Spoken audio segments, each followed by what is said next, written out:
course, Kuhn, you've all been CC'd, you've all discarded my emails. But acquiescence is simply acceptance in law. So I've asked you, Simon so politely sent me a letter in the mail 2 years ago, female Army veteran. I'm the one they broke out her windows, dragged her by the feet, and threw her in jail at 1 in the morning because I can't be here, per VAPD. So let's back up. You sent me a letter 2 years ago stating that I was red flagged. Remember that? I responded several times. We went back and forth because what's your legitimate reason for red flagging me? Never was violent, never threatening anyone, etc. So you all did nothing about it, right? Discarded my rebuttal for an entire year. So then I'm apprised, per my notes, because we have access to that you all just pretty much renewed this doggone red flag. How are you renewing a red flag? You didn't even, 1, speak to the veteran. 2, you never had a legitimate reason to begin with. And once I appealed that red flag, you're supposed to provide me with the next person in the chain of command since you didn't agree. Although you had no evidence and no factual information to place this red flag on a veteran's account. So for those who don't know about red flag, it makes it extremely hard for a veteran to get housing. Also, when you go to see your psychiatrist, they call VAPD on you. That's 3 officers, so that's 3 loaded guns on me and my daughter just trying to see my psychiatrist because you wrongfully red flagged me. So I'm trying to understand, who do I speak to if the top executives aren't doing their job? But then you stand here and you placate, oh, we love the veterans, we care for the veterans, blah, blah, blah. Correction, I've been waiting 3 years for housing. 3 years. Never received any notification or proper documentation. It's called an adverse notice per the law. Never was provided, just Kuhn's opinion that I wouldn't comply. And then have CTRS tell me, oh, you're 100%, which is a HIPAA violation, which is my next question. What are you all doing? Because don't forget, you're a hospital. I'm a nurse. There are laws that you're supposed to follow, but you're so focused on stealing the land that you're forgetting you're a medical facility. So when I write you emails and letters apprising you that my HIPAA has been violated again, recently, dropped it off to patient experience, there was no follow-up. Why is someone from the NAACP, which I am not affiliated with, going into my medical records?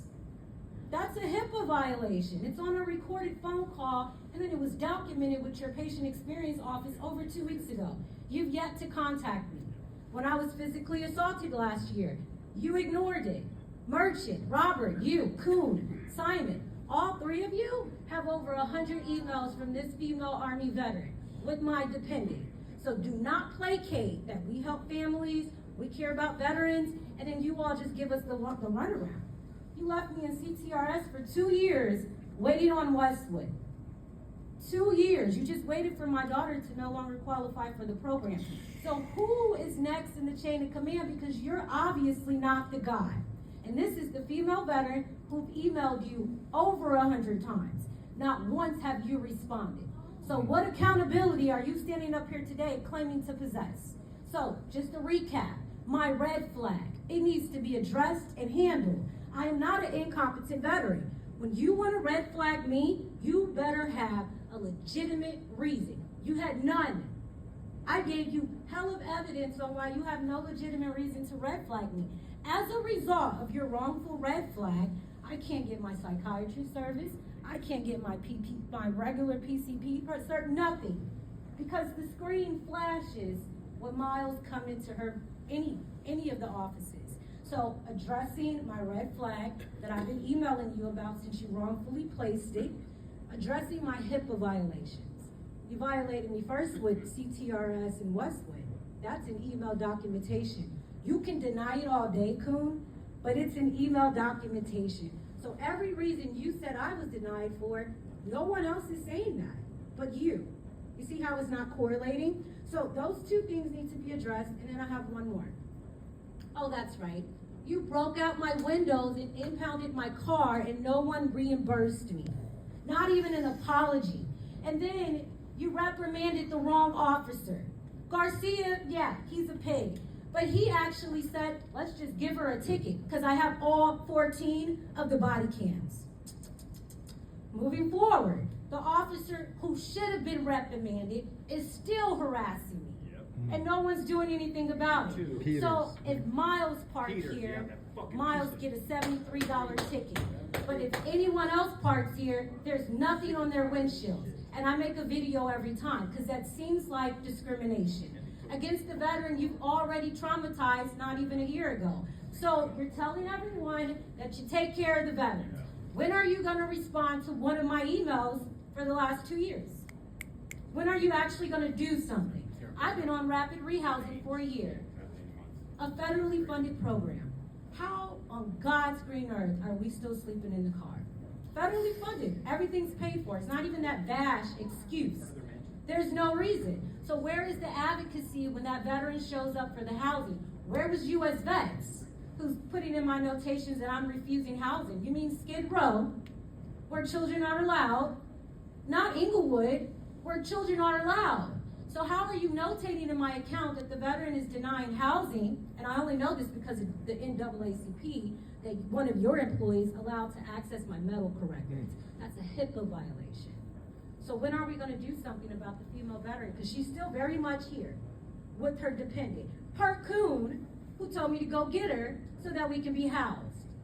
Isn't that how it happened, Checkpoint? And then I go and get her, and then you give me all this nonsense. John Kuhn said that she wasn't being housed because she wasn't with her daughter, so she went and got her daughter, and now they've been living in the car outside of the mansion. After Westwood and I agreed initially, we'll give you 30 days after you move in to go get your daughter. Everything is recorded. I mean, it's just beautiful.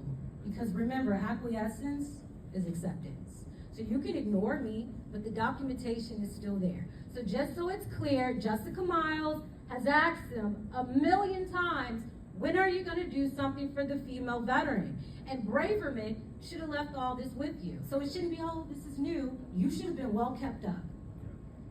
Braverman story, the same thing. Before you was Braverman, so this is And he did the same thing you did. All my stuff. Nothing.